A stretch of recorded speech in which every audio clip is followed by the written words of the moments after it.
So in this video, we're going to go through a couple more examples of solving rational equations and specifically applications, so a bunch of word problems.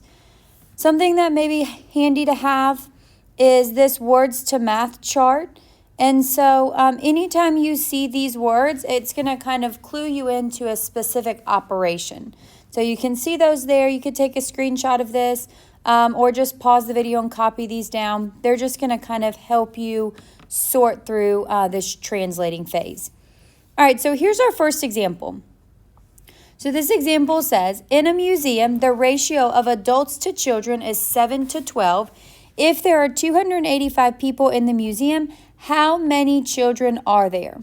So I underlined the question, how many children are there? And then I also, just to kind of pick through what this means, I did a couple of color coordinating with adults to children. So I have this group, and we're going to call it a smaller group versus the total. So in the small group, here's a sample of it. I've got 7 adults and 12 children. So this total smaller group is going to have a total of 19 people. I'm going to use that when I go to set up my ratio. The bigger group, or the people in the whole museum, are going to have 285. And so my small group, the number of children in my small group is going to be this number right here, or 12, to the total number in my small group, which we saw was 19, the 12 children plus the 7 adults. And then I'm going to compare that to my whole museum. So the total number of people I've got right here, if there are 285 people in the museum, and so I've got 285 as my total. And the number of children is what I'm looking for. How many children are there? So in algebra, we call that unknown value x. Now, when I go to solve this, because it is a fraction equal to a fraction, I'm going to cross multiply. And so there is your answer. X equals 180 children. All right, example 2. Caitlin recently rode her bike to visit a friend's house who lives 12 miles away. On her way there, her average speed was 15 miles per hour faster than on her way home. If Caitlin spent a total of 3 hours bicycling, find the two rates. Now remember, rates is just another name for speed. So speed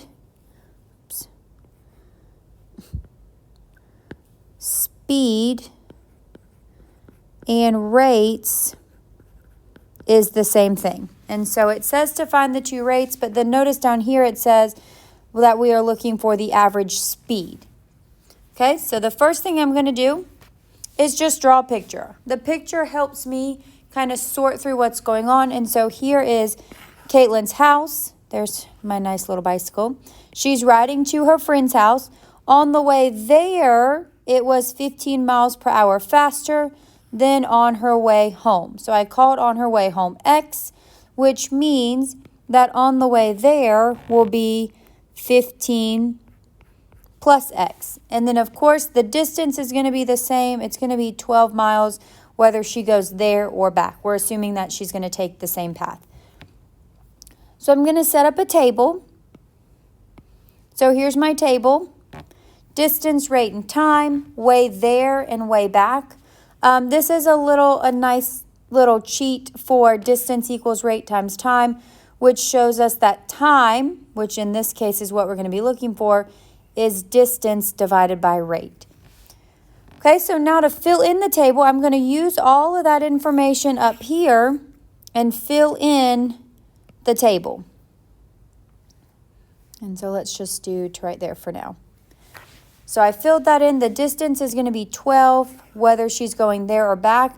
The rate is her speed, which was faster on the way there x on the way back. So I've got 15 plus x and x. And so time for this row right here is going to be distance, 12, divided by 15 over x. The time for this row is going to be 12 divided by x. And so there are my 2 times. Now let's look back at the question.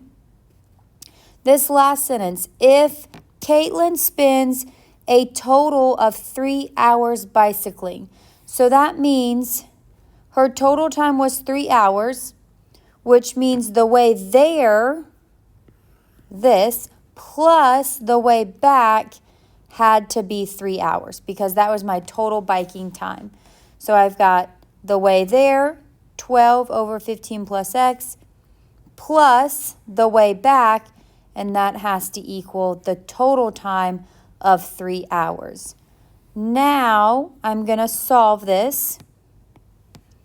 And so you'll see this one is a little bit more involved. Pause the video now, work through solving this, and then I'll scroll down in a second. I do want to make note, once you get to here, because I see an x squared, I'm already thinking that I'm going to be factoring, and then I'm going to factor out a GCF. And then all the way down, I solve it. Since this is my speed, I'm going to throw out that negative value. That one's not going to give me a solution anyway because there's no variable to solve for. I throw out the negative 12, and so the only answer that I keep is going to be this x equals 5, which means that her speed on the way back was 5, and so on the way there, her speed was 15 plus 5, or 5 and 20. And so those would be my 2 answers. All right, last example says Vinny drives his car 60 miles and has an average of a certain speed. If the average speed had been 5 miles per hour more, he could have traveled 72 miles in the same length of time. What was his average speed? So first thing I'm looking at is I've got 2 kind of scenarios. I've got Vinny's average speed, which is what we talk about here in this first sentence, and then what I called Vinny's faster speed, which is what's happening over here. And so there's the first thing is just kind of talking about what I have. So what is his average speed? I'm going to call that x because it's what I'm looking for. It's what I don't know, which means this part, if his average speed had been 5 miles per hour more, that's going to be an addition word.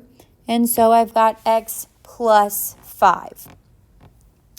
Now I'm going to set up a table. And again, my 2 scenarios in my table are going to be speed, average speed, and the quote-unquote faster speed. And so there's my table. I've got this same distance equals rate times time off to the side.